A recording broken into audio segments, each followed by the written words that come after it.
Hi guys, for my discussion post, I'll be discussing Sidman's coercion and its fallout, Chapter 4, Does Punishment Work? Sidman starts out the chapter by talking about why we use punishment and what's in it for us. He says that we use punishment to control others. We believe that it will make others act differently and put an end to undesirable behaviors. So how do we use punishment? Either through the removal of positive reinforcers or applying what Sidman refers to as negative reinforcers, which is actually positive punishment. We really question if punishment is really the best or only means of eliminating undesirable behavior. In our society, justice equals punishment. We don't consider rewarding good behavior a form of justice in most cases. But does punishment actually work? The debate regarding this usually surrounds religion, morality, and decency, but what about the data? Data from uncontrolled conditions is subject for debate, unfortunately, because correlation does not equal causation. As behavior analysts, we turn to laboratory data. So how do you study punishment? This requires creation of a stable baseline to ensure that no unknown variables are causing behavior changes. This is typically contrived through the use of positive reinforcement. In these experiments, food typically serves as the reinforcer, and electric shock serves as the punisher. Electric shock is typically chosen because it's reliable across species, settings, and types of behavior. It can also be delivered instantaneously. This results in immediacy between the response and the consequence, which helps rule out any unknown causes for changes in behavior. It also provides precision because the experimenter can control the intensity, frequency, and duration of the electric shock. Sidman stresses that experiments should meet scientific standards before even being considered for ethical evaluation. What really happens? In this section, Sidman discusses the example of a lab rat in experiment using punishment procedures. First, the lab rat was taught to press a lever, which resulted in the delivery of a food pellet. After establishing stable baseline, they added a shock. When experimenters delivered the shock and food after pressing the lever, the rat temporarily stopped pressing the lever. Eventually, however, the rat returned to pressing the lever despite receiving a shock. Why? Sidman says that it's due to competition between the two consequences, food and the shock. Sidman has us then consider individuals released from prisoner reform schools. Often, for most of these individuals, the undesirable behavior that got them into prisoner reform school is still in their repertoire and unfortunately is their only means for contacting reinforcers. It shows that our current methods of punishment are ineffective at reducing undesirable behavior. Sidman then goes on to discuss ways that actually effectively punish behaviors. First, she talks about how intense punishment effectively eliminates undesirable behavior. She returns the example of the lab rat and says that once the shock is increased to a high enough intensity, experimenters effectively punish the behavior of pressing the lever. This demonstrates that strong enough punishment can terminate even behaviors that lead to sustenance. Another method that's been found to effectively punish behavior is mild punishment plus teaching replacement behavior. Sidman provides an example of hanging a chain in the rat's chamber that when pulled results in the delivery of food but no shock. Eventually the rat will pull the chain rather than pressing the lever.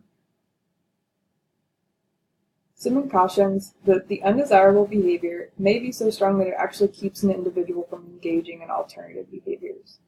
Additionally, using the mild punishment plus replacement strategy may result in the individual engaging in a new undesirable behavior if it leads to reinforcement before the alternative behavior can be taught. Another caution: sometimes unpleasant or painful events can become ineffective as punishers when in competition with strong reinforcers. This results in the infliction of pain for no reason. So how can punishers come to serve as reinforcers? When we assume that events are inherently punishing, it may result in the application of punishment in such a way that consequences that we presume are punishers come to serve as positive reinforcers. The result is a person who seeks punishment. Sidman returns the example of the lab rat. She says that in an experiment in which the intensity of the shock was gradually increased, it only resulted in temporary elimination of the undesirable behavior, and then it returned to engaging in the response. Eventually, The rat even pressed the lever when it resulted in no food, because it had come to serve as a reinforcer. This demonstration was strengthened when the shock was used as a reinforcer to teach an alternative behavior of pulling the chain. In humans, this may result in pathological behaviors and self-destructive tendencies. Sidman gives the example of individuals who engage in self-injurious behavior in institutionalized settings. Sidman talks about how these individuals are often neglected or don't receive a lot of affection or attention. They may come to learn that the only way to get attention is through engaging in self-harm. In fact, in some cases, even when providing attention for desirable behaviors, the individuals still engage in self-harm because it has come to serve as a reinforcer. Sidman provides another example of punishing a child and then giving it a great deal of affection or attention. In this situation, the child may come to learn that the only way to get their parents' attention is to first engage in an undesirable behavior and then be punished. In this situation, the punishment can actually come to serve as a reinforcer.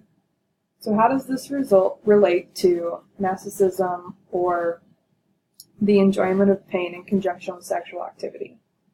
Sidman proposes an experiment in which pressing a lever results in access to a sexual partner in addition to shock.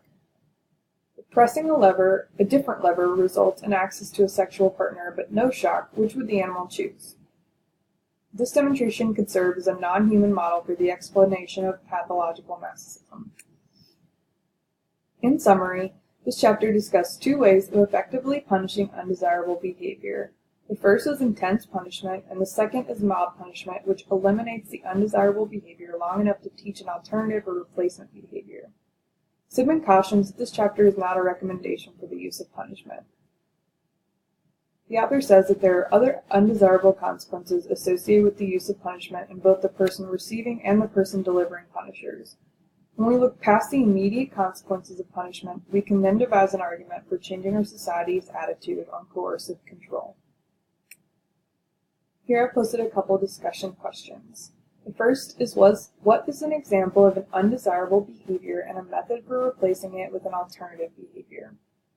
The second is, if punishment isn't really backed by empirical evidence, why do you think that as a society it is typically the first or only method we consider for preventing or eliminating undesirable behaviors?